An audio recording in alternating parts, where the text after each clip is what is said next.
Hello दोस्तों, मैं रोज़ इस ग्राउंड के 20 चक्कर लगाता हूँ। इतनी मेहनत करता हूँ अज्यूमिंग दैट कि एक राउंड में कम से कम 10 कैलोरी बर्न हो जाएगी। तो 20 राउंड की हो गई 200। लेकिन जब मैं घर पहुँचता हूँ पसीना होके, देखता हूँ यार 120 ही कैलोरी बर्न हुई है। ऐसा क्यों? क्योंकि एक बहुत ही अजीब नियम है कि पहले 10 राउंड में आपकी पर राउंड 2 ही कैलोरी बर्न होगी, तो 10 राउंड की हुई 20 कैलोरी, और बचे हुए 10 राउंड की आपकी पूरी 10 कैलोरी बर्न होगी, तो 120। बहुत स्ट्रेंज रूल है ना।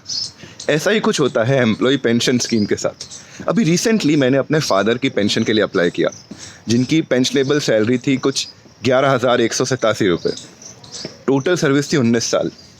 और ये जो फॉर्मूला आपको ज़्यादातर यूट्यूबर्स या ज़्यादातर ब्लॉग्स में देखने को मिलेगा, उस फॉर्मूले में अगर हम ये वैल्यूज़ डालें तो हमारी पेंशन बन के आती है करीब 3100 रुपये। लेकिन जब उनकी पेंशन बनी तो बनी केवल 2100 रुपये। यहाँ पे रूल आ जाता है प्रो रेटा का, जिसके बारे में बहुत कम लोग बात करते हैं। तो दोस्तों एलएलए ईपीएस के इस एपिसोड नंबर 2 में हम लोग आज बात करने वाले हैं कि पेंशन एक्चुअली कैसे कैलकुलेट की जाती है, उसका फॉर्मूला क्या होता है, जो ज़्यादातर आपको न्यूज़ आर्टिकल्स में या ब्लॉग में कैलकुलेशन देखने को मिलेगी, क्यों उस कैलकुलेशन से एक्चुअल पेंशन की कैलकुलेशन के आसपास भी आपकी वैल्यू नहीं आती है। फिर उसके बाद हम देखेंगे एक एक्चुअल पेंशन कैलकुलेशन का एग्जांपल, जो रिसेंटली मैंने अपने फादर की पेंशन के लिए अप्लाई किया था। उसकी पेंशन कैलकुलेशन किस तरीके से जो हम नई कैलकुलेशन सीखेंगे उससे कर पाएंगे, और वो बिल्कुल एक्यूरेट आपको मैच होती हुई दिखेगी। इस वीडियो के एंड की तरफ मैं आपको बताने वाला हूं एक बहुत ही जबरदस्त बोनस टिप, जो मैं खुद भी जानकर हैरान रह गया था, और उस बोनस टिप से या तो एज अ पेंशनर आपको काफ़ी फायदा हो सकता है या नुकसान भी हो सकता है। तो दोस्तों मेरा नाम है ऋषभ जैन, मैं हूं आपका लेबर लॉ डीकोडर, और आप देख रहे हैं लेबर लॉ एडवाइजर, हमारे देश का वो चैनल जो एम्प्लॉयज़ और एम्प्लॉयर्स को बनाता है जागरूक और करता है उनके हक की बात। तो इससे पहले कि हम आगे बढ़े हैं, अगर अभी तक आपने चैनल को सब्सक्राइब नहीं किया है तो कर लीजिए, बेल आइकन भी दबा दीजिए, क्योंकि इसी सीरीज़ में तीसरा एपिसोड भी आने वाला है और आप उसको भी मिस नहीं करना चाहेंगे।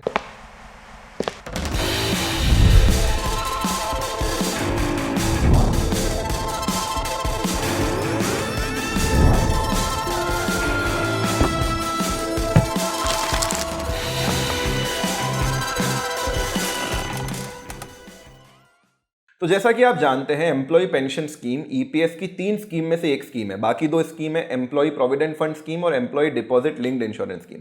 अगर इसमें आपकी सर्विस ओवरऑल 9 साल 6 महीने से ज़्यादा की हो जाती है तो आप पेंशन के लिए एलिजिबल हो जाते हैं, और जब भी आप 58 के टर्न करते हैं, कुछ कंडीशन में उससे पहले भी आप अपनी पेंशन के लिए अप्लाई कर सकते हैं। ईपीएस स्कीम ना सिर्फ मेंबर को पेंशन देती है बल्कि उनके डिपेंडेंट्स को भी पेंशन देती है मेंबर की डेथ के बाद। इनफैक्ट इसमें डिसेबलमेंट के लिए भी पेंशन का प्रावधान है। लेकिन आज के इस वीडियो में हम फोकस करने वाले हैं मेंबर पेंशन के बारे में, जिससे हम ज़्यादातर लोग वाकया रखते हैं, और जो विडो पेंशन है, डिसेबलमेंट पेंशन है, चाइल्ड पेंशन है, इन सभी की बात हम ईपीएस के 3rd एपिसोड में करेंगे। तो जो भी एम्प्लॉयज 1995 के बाद ईपीएस के मेंबर बने हैं, उनकी पेंशन की calculation employ pension scheme EPS के पैराग्राफ 12 के आधार पर होती है। तो पैराग्राफ 12 में लिखा है, in case of a new entrant the amount of monthly superannuation pension और early pension as the case may be shall be computed in accordance with following factor, namely monthly pension is equal to pensionable salary multiplied by pensionable service divided by 70। और काफी लोग इस फॉर्मूले के बारे में जानते भी होंगे, लेकिन इसी फॉर्मूले के नीचे एक लाइन लिखी है जो पूरा के पूरा गेम बिगाड़ देती है। वो लाइन ये है, provided that the members monthly pension shall be determined on pro rata basis for the pensionable service up to the first day of September 2014 at maximum pensionable salary of 6,500 and for period thereafter at the maximum pensionable salary of 15,000 rupees per month। इसका क्या मतलब हुआ, इसको हम समझते हैं, लेकिन इससे पहले जो ऊपर फॉर्मूला है उसमें जो 2 टर्म्स आ रही है उनके मतलब को हमको समझना होगा। तो सबसे पहले बात करते हैं कि पेंशनेबल सैलरी किस तरह से डिटरमाइन की जाती है। तो आपके जो भी लास्ट 60 मंथ्स की सैलरी है उसका आप सम करिए, डिवाइड करिए 60 से, ये आपकी एवरेज पेंशनेबल सैलरी आ जाएगी। लेकिन मान लीजिए एम्प्लॉय ने काफ़ी सारी छुट्टियां ले रखी है, उस केस में पेंशनेबल सैलरी एवरेज कैसे निकाला जाएगा?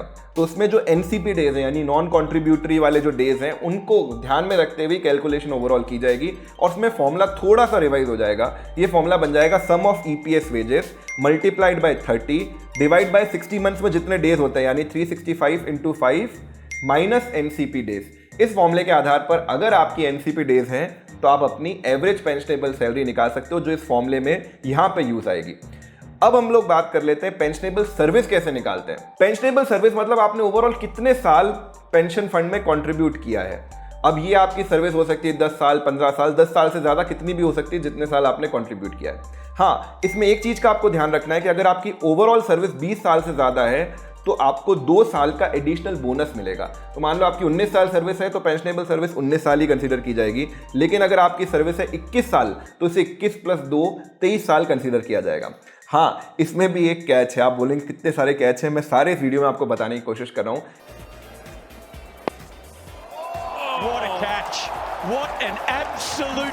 इसमें भी एक कैच है। पहले इसमें नियम यह था कि अगर आपके 20 साल कंप्लीट हुए हैं किसी भी डेट पर तो आपको 2 साल का बोनस मिल जाएगा इन ऑल द कंडीशंस। लेकिन अब ये है नियम कि अगर आप अर्ली पेंशन ले रहे हो यानी 58 से पहले पेंशन के लिए अप्लाई कर रहे हो तो आपको ये 2 साल का बोनस नहीं मिलेगा। आपको 20 ईयर प्लस 58 के बाद ही पेंशन अप्लाई करनी होगी, तब ये 2 साल के बोनस के लिए आप एलिजिबल हो गए। तो चलिए, अब ये फॉर्मूले के हमने सारे कंपोनेंट समझ लिया। अब एक एग्जांपल करके देखते हैं और फिर हम समझते हैं प्रो राटा का कंसेप्ट आखिर क्या होता है। तो मान लीजिए एक एम्प्लॉय ने 1 सितंबर 2000 को सर्विस ज्वाइन की। मैं 1 सितंबर क्यों ले रहा हूं, ताकि हमारी कैलकुलेशन थोड़ी आसान रहे। वो एम्प्लॉय कभी भी छुट्टी भी नहीं लेता था, कंटिन्यूअस सर्विस पे लगातार आता था। और ये एम्प्लॉय 1 सितंबर 2020 को रिटायर हो गया ओवरऑल 20 साल की सर्विस के बाद। तो चलिए इस एम्प्लॉय की कैलकुलेशन हम इस फॉर्मूले के आधार पर करने की कोशिश करते हैं। सबसे पहले हम इसकी देखेंगे पेंशनेबल सैलरी कितनी बन रही है। तो पेंशनेबल सैलरी जैसा मैंने आपको बताया लास्ट 60 मंथ्स का यानी 5 साल की सैलरी का एवरेज होना चाहिए। तो आपको पता है 2014 के बाद मैक्सिमम 15,000 की सैलरी पर आप पेंशन कंट्रीब्यूट कर सकते हैं। तो इस एम्प्लॉय ने भी एग्जांपल के लिए मान लेते हैं पूरे 15,000 पे कंट्रीब्यूट किया है और इसका 60 मंथ का एवरेज ऑब्वियसली फिर बन जाएगा 15,000 रुपये। अब इसकी पेंशनेबल सर्विस कितनी है, तो चूंकि इस एम्प्लॉय ने टोटल 20 साल काम किया है, इसे 2 साल का बोनस भी मिलना चाहिए, तो ओवरऑल हो जाता है 22 साल। तो अगर हम 15,000 मल्टीप्लाइड बाय 22 डिवाइड बाय 70 करेंगे तो इस पर्टिकुलर एम्प्लॉय की जो पेंशन बनती है वो बनती है 4,714 रुपये। लेकिन दोस्तों इतनी पेंशन कतई नहीं बनेगी क्योंकि यहां पर प्रो रेटा का कॉन्सेप्ट यूज होगा। अब हम प्रो रेटा का कॉन्सेप्ट समझते हैं। प्रो रेटा का कॉन्सेप्ट ये कहता है कि 1 सितंबर 2014 से पहले आपकी जितनी भी सर्विस है उसकी कैलकुलेशन 6,500 के आधार पर ही की जाएगी और उसके बाद जो आपकी एक्चुअल पेंशनेबल सैलरी है उसकी कैलकुलेशन की जाएगी। हाँ, अगर आपकी एक्चुअल पेंशनेबल जो सैलरी बन रही है एवरेज वो भी 6,500 से कम है तो पूरी की कैलकुलेशन उस कम वाली से की जाएगी। लेकिन अगर 6,500 से ज़्यादा कुछ भी बन रही है, मान लीजिए 10,000 बन रही है, 15,000 बन रही है, तो 2014 के पहले का सारा कॉम्पोनेंट 6,500 के हिसाब से ही कैलकुलेट किया जाएगा। ऐसे नहीं समझ आया तो इसी एग्जाम्पल को हम वापस से दोहराते हैं। तो इस एम्प्लॉय ने सर्विस ज्वाइन की थी 1 सितंबर 2000 को और 1 सितंबर मैंने इसीलिए यूज किया है ताकि हमारी कैलकुलेशन आसान रह जाए। तो इसकी ओवरऑल सर्विस है 22 साल। 22 साल में से पहले 14 प्लस 2 साल का बोनस को भी देखिए 6,500 पे ही कैलकुलेशन की जा रही है। टोटल 16 साल की कैलकुलेशन की जाएगी 6,500 के हिसाब से और बचे हुए 6 साल की 2014 से लेकर 2020 तक की इसकी कैलकुलेशन की जाएगी 15,000 के हिसाब से। तो फॉर्मूला कुछ इस हिसाब से बनेगा 14 + 2 यानी 16 multiplied by 6,500 plus 6 × 15,000 divide by 70 और ये हमारी पेंशन बनके आती है 2,771 रुपये। तो आपने देखा कि पहले जहां पर 4,700 रुपये पेंशन बन रही थी वो घटकर हो गई 2,700 रुपये और यही एक्चुअल कैलकुलेशन पीएफ डिपार्टमेंट करता है और इसी के आधार पर ही आपकी पेंशन कैलकुलेशन होती है। अब इनमें से कुछ एम्प्लॉयज जिनकी डेट ऑफ ज्वाइनिंग 1995 स्पेसिफिकली बात करें तो 16/11/1995 से पहले की है, उन एम्प्लॉयज में फैमिली पेंशन स्कीम का एक छोटा सा कंपोनेंट और भी ऐड हो जाता है जिसकी कैलकुलेशन 2 टेबल के आधार पर की जाती है। तो दोनों ही एम्प्लॉय पेंशन स्कीम में दी हुई है। वो टेबल्स है 12(3)(b) और टेबल बी।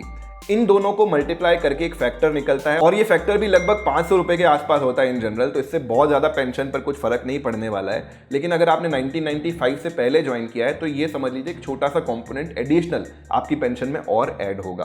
अब चलिए, ये तो होगा बहुत सारा फॉर्मूले की बात। अब एक एक्चुअल एग्जाम्पल करते हैं जो रिसेंटली मैंने अभी पेंशन के लिए अप्लाई किया था अपने फादर के ही। उसमें कैलकुलेशन किस तरह से बैठेगी। तो ये है पीपीओ इंक्वायरी का फॉर्म और ये कैसे निकालते हैं वो भी मैं आपको बता दूंगा। लेकिन इस फॉर्म में ध्यान दीजिए कुछ बातें जो आपको भी अपने पीपीओ ऑर्डर में ध्यान रखनी होगी। सबसे पहले इसमें बताया पेंशन अमाउंट।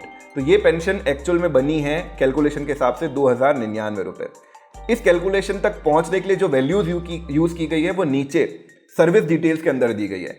सर्विस डिटेल में आप देखेंगे तो ओवरऑल जो एक्चुअल सर्विस है वो है 18 ईयर्स 9 मंथ्स 28 डेज। लेकिन इनमें से कुछ एनसीपी डेज हैं, 31 डेज की छुट्टी ले रखी है। तो वो घटाने के बाद जो पेंशनेबल सर्विस बनती है वो बनती है 18 ईयर्स 8 मंथ 22 डेज। तो सबसे पहले तो आप ये चेक कर लेना कि ये करेक्ट है कि नहीं। उसके बाद जो पेंशनेबल सैलरी है वो लास्ट 60 मंथ की सैलरी का एवरेज निकाला गया है, जो आ रही है 11,187 रुपये। तो अगर आप बिना प्रोरेटा बेसिस के कैलकुलेशन करेंगे और ओवरऑल 19 साल की सर्विस को 19 मल्टीप्लाइड बाय 11,187 डिवाइड बाय 70 करेंगे तो लगभग 3100 रुपये की पेंशन बनेगी। लेकिन आप देखेंगे पेंशन बनी है केवल 2100 रुपये। तो एक बार आपके पास भी अपना पीपीओ फॉर्म आ जाए या फिर आपको अपनी सैलरी पता हो तो आप अपनी पेंशन की कैलकुलेशन कर सकते हो। ये पीपीओ फॉर्म आप पीएफ के पेंशनर्स पोर्टल पर जाकर अपना पीपीओ नंबर डालकर पूरा डाउनलोड कर सकते हो। और अगर आपको अपना पीपीओ नंबर भी नहीं पता है तो जो भी पेंशनर हैं वो या तो अपना मेंबर आईडी या फिर अपना अकाउंट नंबर यहाँ पर डालकर अपना पीपीओ नंबर पता कर सकते हैं। तो ये हमारे पास सारे नंबर्स ऑलरेडी आ चुके हैं। पेंशनेबल सर्विस कितनी है वो हमको पता है और पेंशनेबल सैलरी का एवरेज भी पीपीओ के ऑर्डर के थ्रू हमको पता चल चुका है। एक और बात मैं आपको बता दूं कि जो ओवरऑल कैलकुलेशन होगी इस फॉर्मूला में हमेशा डेज की फॉर्म में होती है, इसीलिए मैं डेज के फॉर्मेट में आपको कैलकुलेशन करके बताता हूं। तो सबसे पहले आपको निकालना है कि आपकी ओवरऑल कितने डेज की सर्विस थी। तो इस केस में 18 ईयर्स 8 मंथ्स और 22 डेज की सर्विस थी, ये एनसीपी डेज घटाने के बाद। तो इसको मैंने जब डेज में कन्वर्ट किया तो ये बनते हैं 6,832 दिन। इसके बाद मुझे देखना है कि 1995 से लेकर 2014 31 अगस्त तक कितने डेज हुए हैं सर्विस के और उसके बाद कितने डेज हुए सर्विस के। तो ये दोनों ही डेज मैंने वापस से कैलकुलेशन करके निकाल लिया है। अब जो ये 2014 के पहले वाले दिन है इस पर कैलकुलेशन की जाएगी 6,500 के हिसाब से और बचे हुए दिन पर कैलकुलेशन की जाएगी जो एक्चुअल पेंशनेबल सैलरी बनी है 11,187 रुपये उस पर। तो हमें मल्टीप्लाई करना है ये जो पहले वाले दिन है इनको 6,500 से, बचे हुए दिनों को 11,187 से और इसको ओवरऑल डिवाइड करना है मुझे 365 मल्टीप्लाइड बाय 70 से। तो यहाँ पर देखिए पेंशन बन रही है एक्चुअली 2,099 रुपये कसम 60 पैसे, थोड़ा सा शायद कहीं राउंड ऑफ में एरर हो गया है। तो एक्चुअल पेंशन बनी है 2,099 रुपये और हमारी कैलकुलेशन के हिसाब से आई है 2100 रुपये। अब इन एनी केस ये पेंशन 1,000 रुपये से कम नहीं हो सकती। 2014 के बाद ये नियम आया हुआ है कि मिनिमम पेंशन 1,000 रुपये तो गवर्नमेंट देगी। तो अभी ये मिनिमम पेंशन अगर किसी भी कंडीशन में 1,000 से कम आ रही है तो भी 1,000 रुपये पेंशन मिलनी चाहिए। एम्प्लॉय पेंशन स्कीम में एक दो ऐसी बातें लिखी हुई है जो एज अ पेंशनर आपको बहुत फ़ायदा दे सकती है। इसमें लिखा है डिले इन पेंशन। अगर आपके पेंशन एप्लीकेशन के 20 दिनों के बाद तक आपकी पेंशन प्रॉपर तरीके से प्रोसेस होकर नहीं आ रही है तो उस केस में 12% आपको एडिशनल इंटरेस्ट दिया जाएगा उस डिले पर और उसके लिए कमिश्नर जो पीएफ कमिश्नर हैं वो खुद ही रिस्पॉन्सिबल होंगे। इसके अलावा काफ़ी सारे पेंशनर के साथ एक और इश्यू हो जाता है कि उसके एम्प्लॉयर ने प्रॉपर कंप्लाइंसेस नहीं कर रखी होती है या फिर उनके ड्यूज पड़े होते हैं वो उन्होंने पे नहीं किए होते हैं। ऐसे केस में एक्ट ये स्पेसिफिकली कहता है कि किसी भी पेंशनर को पनिश नहीं किया जाएगा, उसके कारण पेंशनर की पेंशन तो एज इट इज चालू कर दी जाएगी और ये पीएफ डिपार्टमेंट का हेडेक है कि वो एम्प्लॉयर से पैसे कैसे निकालता है। अब इससे पहले कि हम बोनस टिप की तरफ बढ़े जो बहुत इंपॉर्टेंट है, मैं आपको अब तो क्लियर ही हो गया है ये चीज़ पूरी कैलकुलेशन के आधार पर। वैसे भी हम लोग ये सोचते थे कि पीएफ की पेंशन 7, 7,500, 8,000 इससे ज़्यादा बन नहीं सकती और अब मैंने ये प्रूव करके भी दिखा दिया है कि अगर मान लो आज की डेट में कोई रिटायर हो रहा है तो उसकी पेंशन अगर 35 साल लगभग की भी सर्विस है उसकी तो भी आप अगर फॉर्मूले में वो वैल्यूज डालेंगे 29 multiplied by 6,500 plus 6 multiplied by 15,000 divide by 70 तो मैक्सिमम 3,500 रुपये के आसपास की पेंशन बनेगी जो रिटायरमेंट के लिए बिल्कुल भी सफिशिएंट नहीं है। तो इसीलिए आपको अपने इन्वेस्टमेंट की तरफ ध्यान देना चाहिए। आप चाहें तो अगर नॉलेजेबल हैं तो शेयर मार्केट में इन्वेस्ट कर सकते हैं, नहीं तो म्यूचुअल फंड्स में इन्वेस्ट कर सकते हैं और अपने रिटायरमेंट की प्लानिंग कर सकते हैं। इसके लिए पर्सनली मैं यूज़ करता हूँ ज़ीरोधा ऐप, जिनकी स्टॉक मार्केट की भी काफ़ी सिंपल और इजी ऐप है। इसके अलावा म्यूचुअल फंड की और बाकी सारे तरह के इन्वेस्टमेंट की उनके पास पोर्टफोलियो अवेलेबल है। उसका लिंक मैं आपको नीचे डिस्क्रिप्शन में छोड़ रहा हूँ। आप भी अपना ज़ीरोधा का अकाउंट बनाइए और अपने रिटायरमेंट की प्लानिंग आज से ही शुरू करिए। अब बात करते हैं बोनस टिप की। तो पीएफ में दो और तरह की पेंशन होती है जिनका नाम होता है डिफर्ड पेंशन और अर्ली पेंशन। डिफर्ड पेंशन आप 60 ईयर तक डिफर करके अपनी पेंशन 58 पे ना लेकर 60 में शुरू करवा सकते हो और अर्ली पेंशन मान लीजिए आपने जॉब छोड़ दिया है 50 की एज में ही तो 50 पे भी आप अपनी अर्ली पेंशन शुरू कर सकते हो। ये तो काफ़ी लोगों को पता होता है। ये भी पता होता है कि अगर आप अपनी पेंशन डिफर करते हैं तो हर साल के हिसाब से एडिशनल 4% आपको पेंशन मिलती है। यानी अगर मान लीजिए आपकी 100 रुपये पेंशन बनी है और आप 59 में शुरू कर रहे हो तो 104 रुपये और अगर आप मान लो 60 में शुरू कर रहे हो तो 108 रुपये 16 पैसे कुछ इस तरह की पेंशन बनेगी। वहीं अगर आप 50 की एज में पेंशन शुरू करते हो तो ये 4% के हिसाब से घटती जाती है और आप 50 की एज में आपको 100 रुपये की पेंशन की 72 रुपीज़ ही मिलती है। लेकिन अब मज़े की बात आपको मैं बताता हूँ। अगर किसी एम्प्लॉय ने अपनी पेंशन 2 साल डिफर करी है तो माना कि उसकी 100 रुपए की पेंशन बन जाएगी 108 रुपए, लेकिन उसने 24 मंथ की अपनी पेंशन फॉरगो भी की है, क्योंकि उसकी पेंशन अदरवाइज 58 साल के होते ही शुरू हो जाती, अब वो शुरू होगी 60 ईयर के होने के बाद। तो इस केस में ये जो 24 महीने की पेंशन है, इसको रिकवर करने के लिए उस एम्प्लॉय को ऑलमोस्ट 25 ईयर्स वेट करना पड़ेगा, तब जाके तो मामला ब्रेक इवन तक पहुंचेगा। और उसके बाद तो मान लीजिए कोई 60 साल का है, वो 85 तक जीता है, उसके बाद ही उसको कुछ बेनिफिट मिलना शुरू होगा। तो मुझे लगता है ये बिल्कुल ही यूजलेस ऑप्शन है। ठीक इसी तरीके से अगर कोई व्यक्ति अर्ली पेंशन शुरू कर देता है 50 की एज में और काम नहीं कर रहा है, और 50 की एज में उसने अपनी पेंशन शुरू कर दी, तो उस पर्टिकुलर केस में उसको मिलेंगे केवल 72 रुपीज़। लेकिन इसमें ध्यान रखने वाली बात यह है कि ओवरऑल उसको 8 साल की एडिशनल पेंशन मिल जाएगी। तो अगर वो 58 तक वेट करता और फिर अपनी पेंशन शुरू कराता, उस केस में उसको 20 साल तक जितनी पेंशन मिलती वो ऑलरेडी 8 साल उसको पहले मिल चुकी है। तो अर्ली पेंशन शुरू कराना हमेशा हमेशा आपके लिए फ़ायदे में रहना चाहिए, और आपको अपनी पेंशन कभी भी डिफ़र नहीं करनी चाहिए। यह है आज की बोनस टिप। अगर आपके पास ऑप्शन हो, आप 50 के बाद वर्क नहीं कर रहे हो, तो अपनी अर्ली पेंशन शुरू करवा दीजिए। और अगर आप 58 के बाद भी अपनी पेंशन डिफ़र करके लेना चाहते हो, तो वो आपके लिए बिल्कुल भी फ़ायदे का ऑप्शन नहीं है। तो इस वीडियो में हमने जो डॉक्यूमेंट्स वगैरह बनाए हैं, कोशिश करके काफ़ी सारी चीज़ें हम अपने टेलीग्राम ग्रुप पर शेयर कर देंगे। तो आप टेलीग्राम पर अभी तक नहीं जुड़े हो लेबर लॉ एडवाइज़र से, तो टेलीग्राम ऐप पर सर्च करिए लेबर लॉ एडवाइज़र और हमारे ग्रुप का हिस्सा बन जाइए। इसके अलावा ये जो पूरी सीरीज़ है एम्प्लॉय पेंशन स्कीम की, ये 2nd एपिसोड है। 3rd एपिसोड भी जल्दी आएगा। अगर आ चुका है तो उसका लिंक मैं आपको कार्ड में दे रहा हूँ, और प्लेलिस्ट का लिंक कार्ड में दे रहा हूँ। तो 1st, 2nd, 3rd तीनों एपिसोड देख लीजिए अगर आप एक पीएफ मेंबर हैं तो।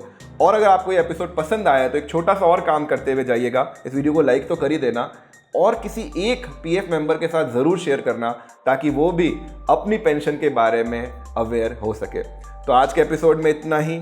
काफ़ी टेक्निकल एपिसोड हो गया, बट मुझे पता है आपने ध्यान से देखा होगा और आपको पसंद आया होगा। जय हिंद, जय भारत।